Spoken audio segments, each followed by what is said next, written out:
का सामान जो भी आप ले जाते हो, दूध दही शहद आदि आदिक नहीं हो तो थोड़ा पंचामृत और बेलपत्री आदि लेकर जाओ, दिया वगैरह सब लेकर जाओ। सुबह भी पूजन करने की थाली लेकर जाओ, पूजन कर कर आओ। उसी पूजन की थाली को वापिस लेकर आओ, घर में रख दो उस पूजन की थाली को ढक कर, और शाम के समय पर पूजन की थाली वापिस लो, उसमें 6 दिए रखो, 6 दीप, थोड़ा सा मीठे का प्रसाद रखो। 3 हिस्सा करना है तो कोई दोना या कागज का टुकड़ा या प्लेट जो भी आपको 3 हिस्से करने के लिए लेकर जाना है वो लेकर जाओ।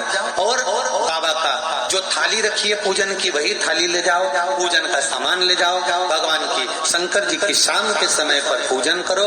पूजन करते समय शाम के समय पर अभिषेक करने की जरूरत नहीं है, क्योंकि सवेरे तुमने कर दिया है। शाम को जल का छींटा देकर, अधिक जल का छींटा देकर भगवान को सब पूजन कर 5 दिए शंकर भगवान के सामने प्रकट कर दो। जो प्रसाद लेकर गए हो मीठे का उसके 3 हिस्से कर दो। भगवान से निवेदन करो।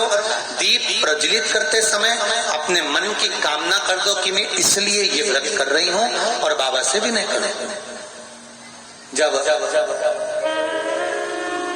दिए लगाकर पूजन कर कर वापिस आओ, एक दिया थाली में जो रखा है उसको वहां पर नहीं जलाना है, ऐसा कैसे ही लेकर आना बिना जलाया हुआ। 5 दिए वहीं लगा दो, मीठे के 2 हिस्से वहीं छोड़ दो, 1 हिस्सा थाली में रख कर ले आओ।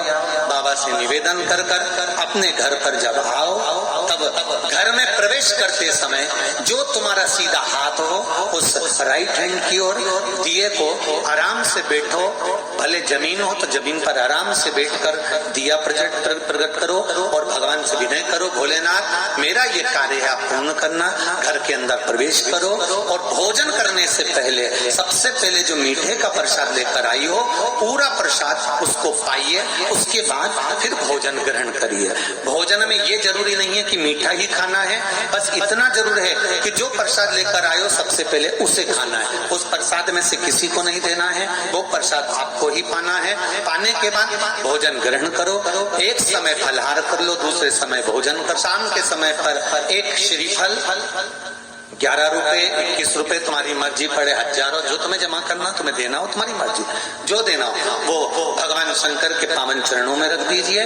और बाबा को 108 चावल का दाना, मूंग का दाना या बेलपत्र या पुष्प या जो भी 108 चीज लेकर गए हो वो भगवान शंकर को धीरे धीरे श्री शिवाय नमस्तुभ्यम कहकर या अपने मन की बात कहकर समर्पित करो और बाबा से विनय करो, बाबा मेरा ये कार्य सफल करे।